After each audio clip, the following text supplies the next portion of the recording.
How's it going, everybody? Welcome back to the Detroit Lions franchise here on Madden 22. My name is Football Fan Forever, and it's time for us to recap our Year 2 off-season.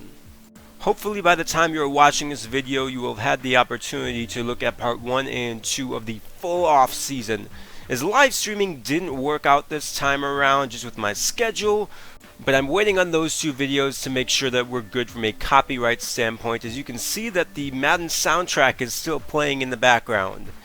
So if you are ever recording footage of a video game and you want to upload to YouTube, make sure you either turn off any background music or otherwise make sure that it can be used in that context. But enough about copyright, let's get on to the exciting parts of the off-season. As it was my personal goal heading into this offseason to upgrade our defense. They did win us a championship last year, or were part of that championship winning team, but they were number 32 in total yards allowed. They were also bottom of the league in pass yards allowed, and they were near the bottom of the league in rushing yards allowed. But before we get too far into the offseason, we do have some upgrades to take care of from the Super Bowl week, actually. Devin Woodson gets an upgrade. I'm pretty excited to see how he'll do with a full year of NFL experience under his belt. Bob Harrison also is now a true 78 overall. We go strong arm for him as he's really become comfortable attacking the middle of the field. We also see our number one running back, DeAndre Swift, get an upgrade. We were careful with his load management this season, and that led to him staying healthy for pretty much the entire year. He had to step up even more in the Super Bowl with Jamal Williams missing that game. Super Bowl stud Lucas Parra gets an upgrade as well. He's still just a 67 overall. And we go run stopper with him, even though I view him as a pass rusher, so that he will get extra experience from being close to being a scheme fit in that area. Amon-Ra St. Brown also gets an upgrade. He has not enjoyed the success in this series that he has in real life, and he's pretty firmly on the roster bubble in this series, so an upgrade like this is certainly going to help him. I'm not ready to give up on him just yet, but he will need a strong preseason to make it into consideration as a playmaker on the team. But after that, it was time to look at retirements. And it was the end of an era as Tom Brady, after 23 years in the league, hangs him up after one final loss to the New York Giants.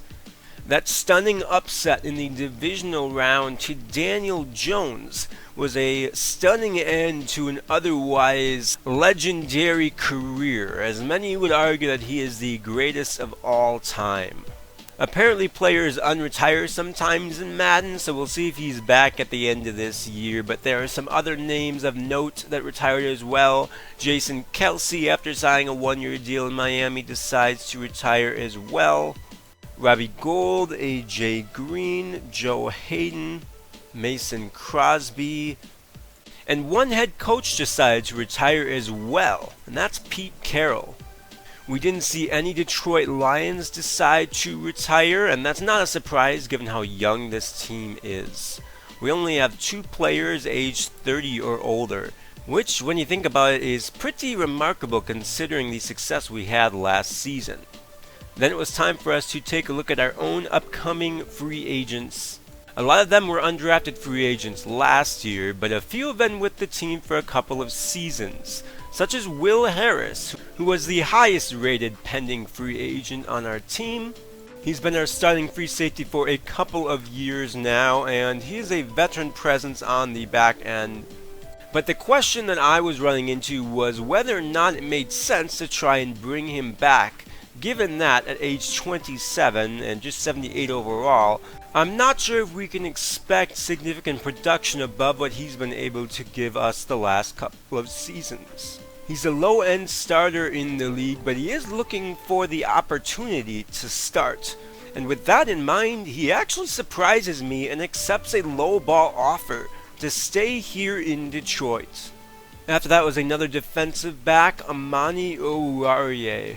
And I had no interest in bringing him back. If you watched Week 18 against the Green Bay Packers, you know why. But that was not the limit of his struggles here in Detroit.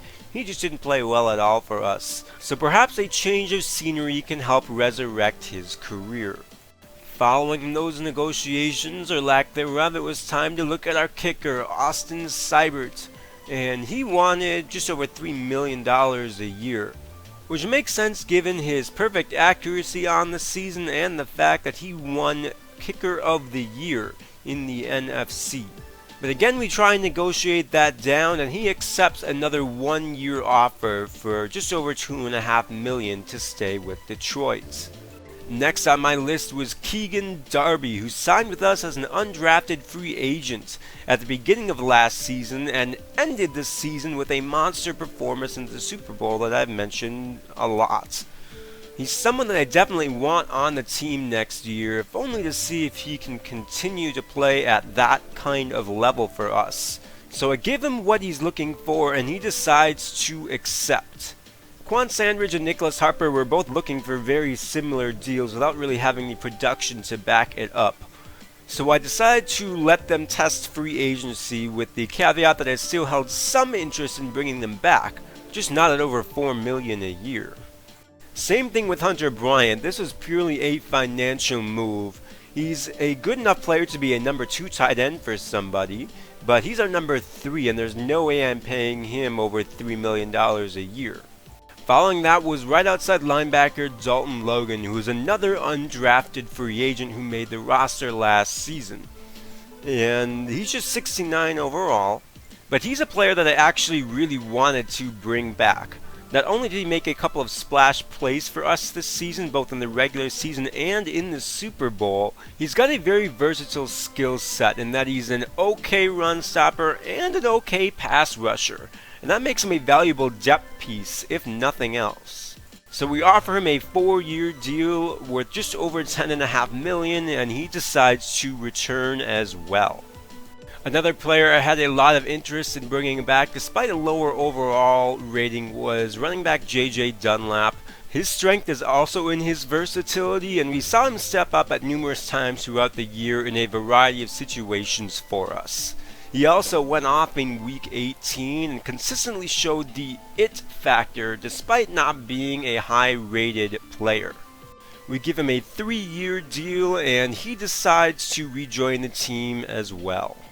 So no surprises thus far. Next was Dante Clark. He's another depth player for sure, just 68 overall, but what makes him really valuable is that he is equally good at man, zone, and press coverage. So a cheap 1-year deal to fight for a roster spot, and he decides to come back as well. I decided not to tender an offer to Kai Wilkinson. He just didn't produce very much in the snaps that he was given, and I'd like to add a more proven interior pass rusher to complement Devin Woodson, and Wilkinson just wasn't it. And the last player I considered was second-year right guard LaRon Linton. He played pretty well in limited snaps last season, but I don't think he's going to be able to develop into a very strong player, so we decided not to offer a contract to him. Besides, cap space was beginning to become an issue with me wanting to make a splash in free agency. I mentioned earlier that I wanted to bring back Dalton Logan because of Trey Flowers' cap hit, and we free up $18 million in cap room by cutting the veteran outside linebacker. I did highlight some of these moves in the lead-up video to the offseason, but players like Trey Flowers and also Michael Brockers had large cap hits while bringing limited production to the team. So they're able to win a Super Bowl here in Detroit, which is certainly the goal when they started. But we thank them for their long tenure with the team and wish them the best in their future endeavors while trying to get as much cap space as possible for the upcoming free agency period. Because there's some big names on the free agency market. Tyreek Hill, Kareem Hunt, Zadarius Smith, J.J. Watt. So we needed all the cap space we could get.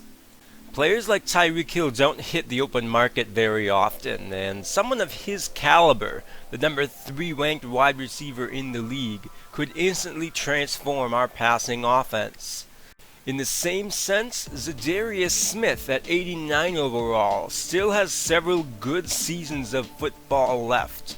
And it'd be fun to imagine him and Romeo Okwara coming off the edge for our defense. Finally, there is J.J. Watt, who at age 34 is in the twilight of his career, but is still pursuing the one thing that his Hall of Fame resume is missing, and that's the Lombardi Trophy.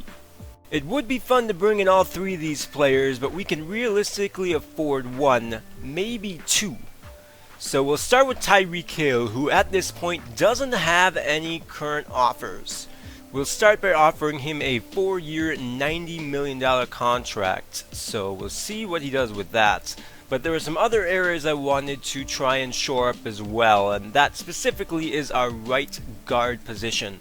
Halapoulivaati Vaitai is now 30 years old and he's beginning to regress, but there weren't any stronger options in free agency.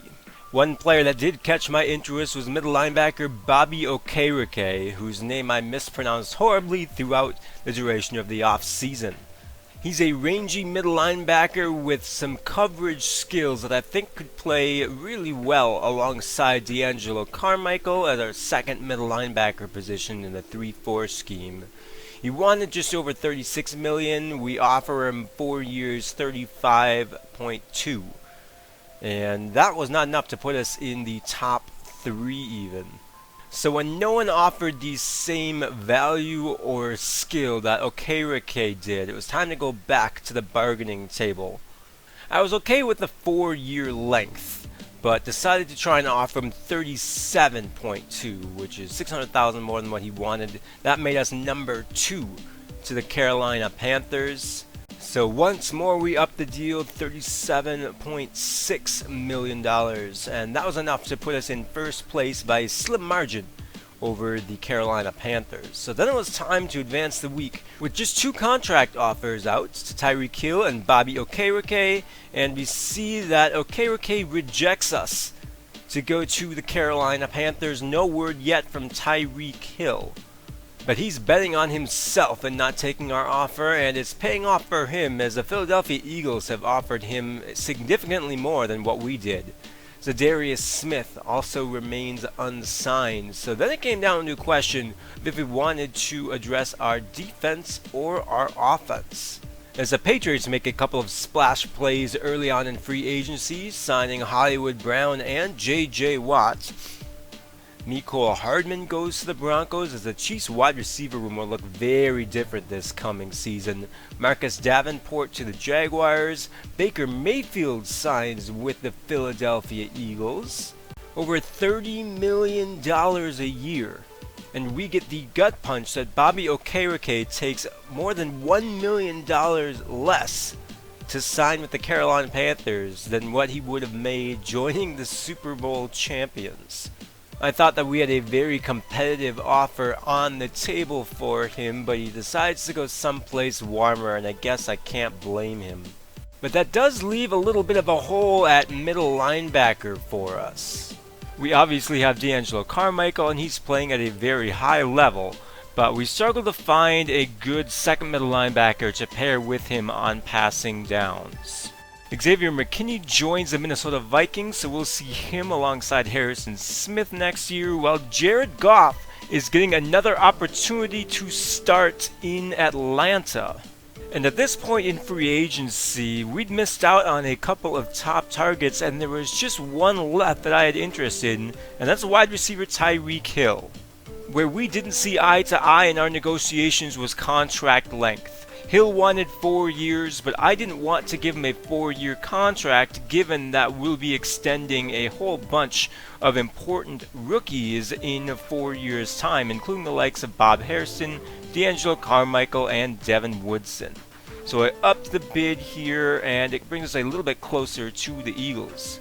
But I wasn't confident in our ability to win that bidding war, so I started looking at what it might take to bring in Zadarius Smith, and we offer him a 3-year deal as well, putting us in first place over the New Orleans Saints with a $62.6 million bid over 3 years. So with those 2 massive offers on the table, we awaited their decisions while taking a look at the upcoming draft class, and I started centering in on George Towns as our potential first pick in the draft. Missing out on Bobby Okereke made me a lot more inclined to look at middle linebacker in this draft, and Towns has some really intriguing physical tools. It became immediately clear to me that he needed to be one of our scouting focus players heading into the draft, as we don't know very much about him at all, but the physical tools are all there. For context, here is a pro day comparison between D'Angelo Carmichael on the left and George Towns on the right. Carmichael has made his name in the NFL by being a true sideline-to-sideline defender, and Towns looks to be every bit as good of an athlete as Carmichael is. So pairing those two in our defense could be a big step forward, as we're going to need to make this draft count, as both Zadarius Smith and Tyreek Hill decline to join our team. I wasn't surprised that Hill decided to go elsewhere for more years and more money, but missing out on Okereke and Zadarius Smith was a bit of a gut punch, especially where we were in first place in those offers heading into the decision-making phase. So with some big names off the table, it was time to take a closer look at this upcoming draft class by studying our scouting focus players. And there were 3 players I was interested in learning more about: right guard Brett Fowler, middle linebacker George Towns, and right end Chauncey Barker.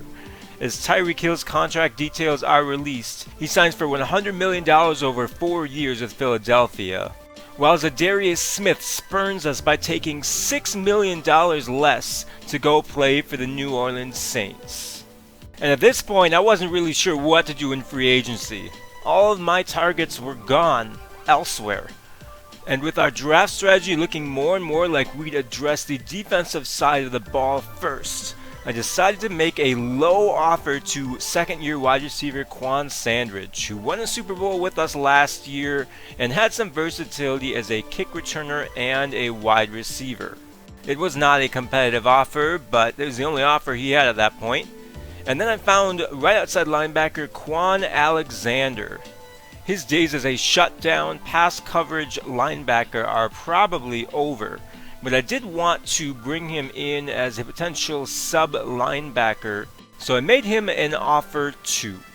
So at the very end of the free agency period, we end up signing 2 players named Quan as our grand haul, coming off of a Super Bowl with $60+ million in cap space, is a pair of 71 overall players. It was hardly the free agency period that I was hoping for, as the final mock draft is out, and Philadelphia, despite taking a quarterback number 2 overall last year and giving Baker Mayfield $120 million in free agency, are reportedly very high on quarterback Earl Church. The Lions are mocked to take cornerback Kyrie Betts at number 11, but that's not the player I had in mind for that pick. As we see, George Towns is slated to go a little bit later in the first round, while experts think that right guard Brett Fowler will slide to the end of the first round, where we will be able to snap him up at number 32. There's a lot to like about Fowler. He's a very good athlete, and he's a dominant run blocker, but he also has injury concerns. So holding on to Halapoulivaati Vaitai and letting LaRon Linton walk is looking to be the better decision at this point, as both Brett Fowler and Randall Barrow, the top 2 right guard prospects on my board, have dealt with nagging injuries at points throughout their careers. Having a proven, if aging, starter in Vaitai on the team gives us the luxury to not rush a pick at right guard and instead maybe look for a player like Chauncey Barker at the end of the first round. And his skill set really caught my eye. He's got an A in power moves, an A in tackle, and a B in block shedding. He also ran a 4.66 40 at 320 pounds no less, and added 35 reps at the combine. Furthermore, coaches at South Carolina raved about his conditioning and call him a true 3-down defender. Finally, there's George Towns, and the D'Angelo Carmichael comparisons aren't going anywhere. He's got an A in pursuit, play recognition, and stamina, and a B in block shedding and tackle. His coverage skills will need some work, but pairing him with D'Angelo Carmichael could solidify the interior of our defense for years to come. So it's a mostly unchanged roster heading into the draft. We could theoretically return all 11 offensive starters, while the defense, with the exception of the departed Trey Flowers, is also shaping up to be very similar at this point in the offseason. I also noticed that Ifeatu Melifonwu gained and lost superstar development in the same week. I'm not really sure what happened there, but I'm going to leave him at star development as I feel like that's more appropriate for him as a player at this point. So it was then on to the NFL draft. Philadelphia picking number 1 overall goes Earl Church out of Clemson, who would be an excellent pick if they didn't have a trio of solid quarterbacks on the roster already. I might edit Church to a position of need for the Eagles at the same overall, but I'm still weighing exactly what to do there in terms of realism. Some teams just like to take a swing at as many quarterbacks as they can. As it was soon our time to pick at number 11 overall, no surprises through the draft at this point. So it was time to shake things up, and I decided to take a look at some trade offers. Minnesota had a very tempting offer on the table, giving up a current 3rd and 4th round pick to move up 5 spots from number 16. But New England wanted it more, offering a 2nd round pick as well as a 4th round pick to move up from number 20. So we trade a little bit back and pick up some more ammunition in the 2nd and 4th round as the Patriots jump up to select Kyrie Betts. After missing out on their trade with us earlier, the Vikings select wide receiver Terrence Marshall out of Oklahoma. It was a deep wide receiver class, and Minnesota finds a potential replacement for an aging Adam Thielen in Marshall. When with the very next pick, Cincinnati takes my favorite wide receiver on the board in Bradley Arnett. So even more weapons for Joe Burrow, as we were finally on the clock at number 20, and George Towns was still available. So we make him our selection, and aside from the physical tools that just pop off of the page there, he has hidden development. So now we have 2 young, rangy middle linebackers for our 3-4 scheme. As the Packers surprised me by taking halfback Marquise Marion out of Auburn with their 1st round selection. I didn't think that they would actually take a halfback in the 1st round, considering they have A.J. Dillon and Aaron Jones still on their team. But that meant that Chauncey Barker was still available at number 32, so it was a pretty easy pick there. So while he only has normal development at this point in his career, I was feeling pretty good about how the draft was going. We'd addressed not 1 but 2 positions of need with a couple of exciting young players who we'll learn more about later. As then the wait began to see if Brett Fowler would fall to us midway through the 2nd round. But he ends up going really early in the 2nd round to the Atlanta Falcons. So then it was time for us to try and trade up, as I wasn't confident that Randall Barrow would fall with Fowler off of the board. Throw in the fact that Seattle has a need at right guard, and I was not comfortable waiting until midway through the 2nd round. So I eventually offered our 2nd round pick, one of our 3 4th round picks, and a future 6th rounder to try and move up to pick number 38 in this draft. I probably could have gotten away with offering a little bit less, but it felt similar to what the computer was offering me for those kinds of picks. So we send it through and the Seahawks accept. So then it was time to take right guard Randall Barrow, who's my number 2 guard on the board. He's 21 years old, and if not for an F in his injury score, probably would have been my top right guard. He's a balanced blocker. He's got a B in both his pass and his run block scores, and while he does have normal development, the presence of Halapoulivaati Vaitai on the roster will mean that we've got a backup in case he does get hurt. Not too long afterwards, though, we were on the board again, this time with the 2nd rounder obtained from New England when we traded back earlier. And this was a difficult decision. There were a lot of players that were available that I didn't expect to be available at this point in the draft. We also wouldn't pick again until the very end of the 3rd round, which meant that a lot of these players with round 2 or 3 grades on them would most likely be gone by the time we pick again. I started off looking at right outside linebackers as that was a position of need for us, but Kelvin Wheeler had an F in stamina, and Sammy Sears and Eric Hurd both weren't very fast. And sometimes our scheme calls for outside linebackers to drop back into coverage. I also had an outside linebacker with a day 3 grade who I had some interest in, so then I started looking at wide receiver. If we couldn't bring in Tyreek Hill, maybe someone like Alani Fletcher with a 4.33 could make a difference for us as a downfield threat. I ended up passing on him though because we just didn't know how well he could catch the football. So after much deliberation, I ended up settling on Tyreek Buchanan, who I didn't think would be there at the end of the 3rd round. He's this draft's Dexter Allen for me, an athletic player who won't need to start right away, but at 6'4" with 91 speed, he can match up with just about every tight end in the league. So after a long wait to the end of the 3rd round, it was time to address the outside linebacker position, as my favorite outside linebacker prospect, not named Dimitri Aldridge, was still on the board in Philip Harden from Oregon. He ran a 4.64, had 28 reps at the combine, and overall is a very solid athlete. In addition, he's got an A in power moves and looks to be pretty good getting after the ball carrier. He's got an excellent first step when rushing the passer, and he's a little bit faster than some of the other outside linebackers on the board.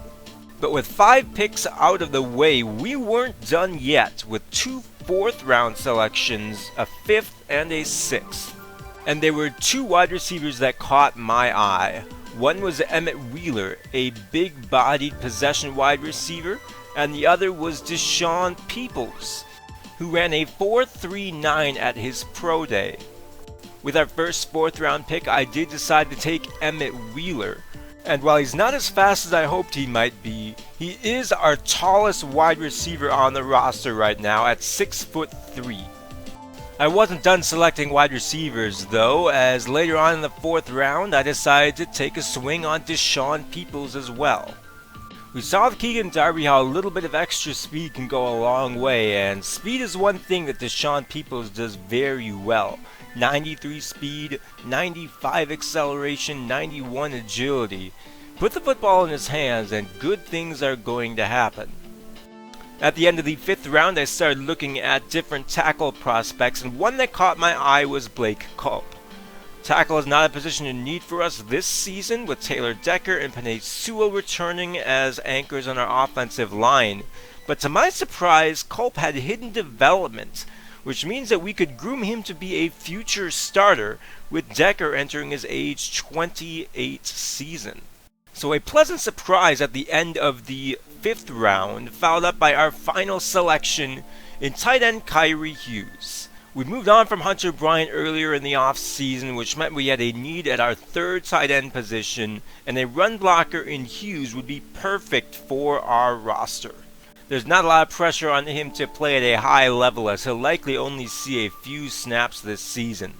So once our rookies signed contracts, it was time to take a look at exactly what they could bring to the team. And George Towns is a true 77 overall, 90 speed, 85 hit power, 86 pursuit, good play recognition. And while his zone coverage will need some work, he will be a focus player for us throughout this entire season as we look to bump him into being a 3-down middle linebacker. Chauncey Barker is another exciting young defender for us, ignoring the morale penalties that will reset at the beginning of this season. He's got 78 power moves, 76 block shedding, decent awareness, good acceleration, and 95 stamina. He's another player who will get extra experience through focus training this season.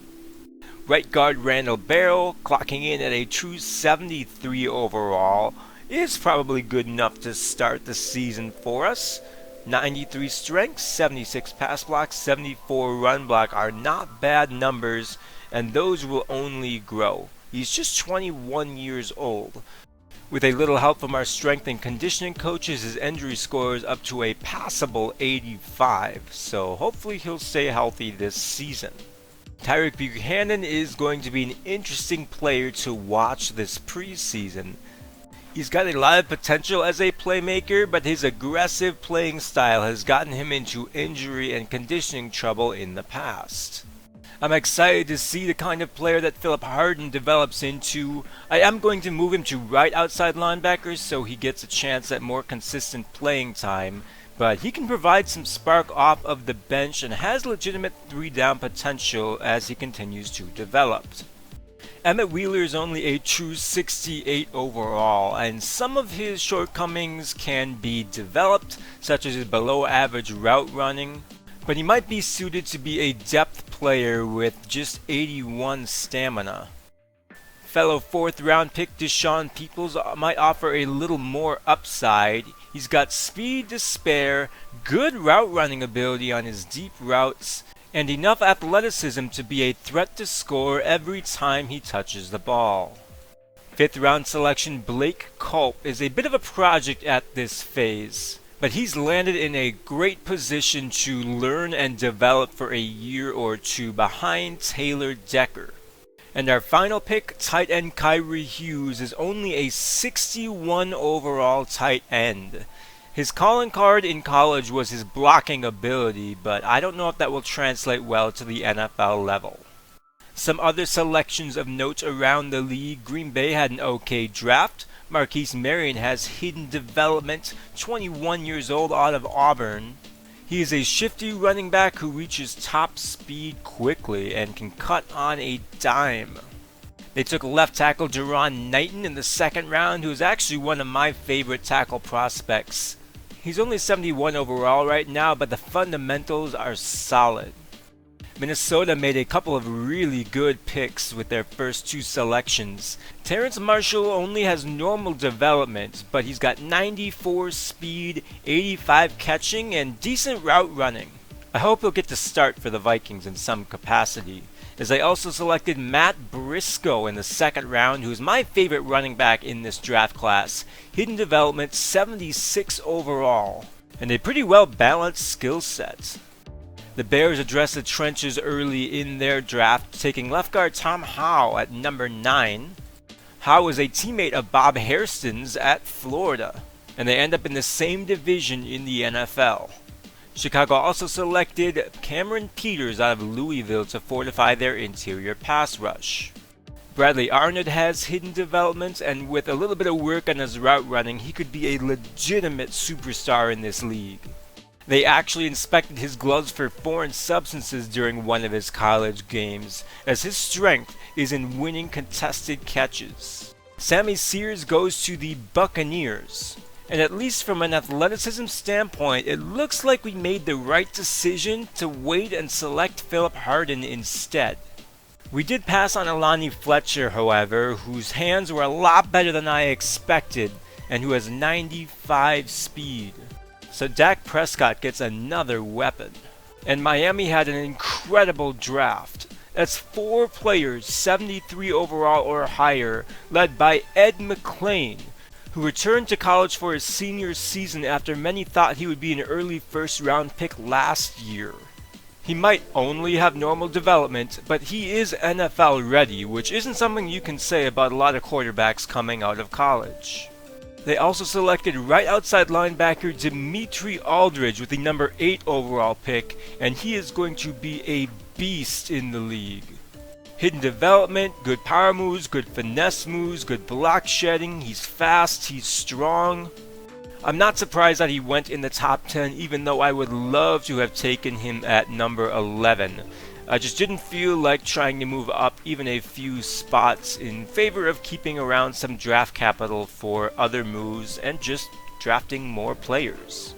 Miami adds to their stacked secondary with the selection of Christian Mitchell, who has blazing speed and decent cover ratings across the board. I'm also excited for Miami because this was a player that, despite the amount of time I put into scouting this cornerback draft class, wasn't even on my radar, so it's fun to see the computer come away with a hidden gem. Then they took Joel Bone, strong safety out of Oklahoma. He's got hidden development and possesses plenty of athleticism that should help him succeed while he rounds out the finer techniques in his game. Your number 1 overall pick this year was Earl Church, who is a franchise quarterback from the looks of things. 21 years old, 6'5", hidden development, 95 throw power, pretty good accuracy at all areas of the field. He can dance around in the pocket, make plays off of platform. He reminds me a lot of Patrick Mahomes. Philadelphia also selected Gerald Phillips, who looks like he can grow into a shutdown defender. He reminds me a lot of Vikings safety Harrison Smith. He's got good coverage ratings, but looks to be at home playing in the box. Another team that did really well was Atlanta. Here's the best player by overall in the draft in Gregory Hayward. He's got blazing speed and was known as the human joystick in college. Well, they also selected Brett Fowler, who also has hidden developments. Few surprises here. Fowler's a really good run blocker who needs a little bit of work against the pass, but will be a very solid right guard. They also took Ronnie Hughes, who's a true 75 overall, making this draft a win for their offense. Finally, the New York Jets selected right end Antonio Bullock. Experts went back and forth over whether they favored Bullock or Barker at various points throughout this draft, so I'm curious to see how their careers match up. So we add one new starter to our offense this offseason in Randall Barrow at right guard. While on defense, we add George Chown to the middle of our defense and pick up some depth pieces elsewhere. We'll see Chauncey Barker play in our nickel formation along the interior with Devin Woodson, while Philip Harden will get some pass rushing opportunities at right outside linebacker. It'll take me a bit to play the preseason games and get that footage together. I also have to sign some undrafted free agents. But that's all for today's episode. Thank you so much for watching, and like always, I will catch you next time.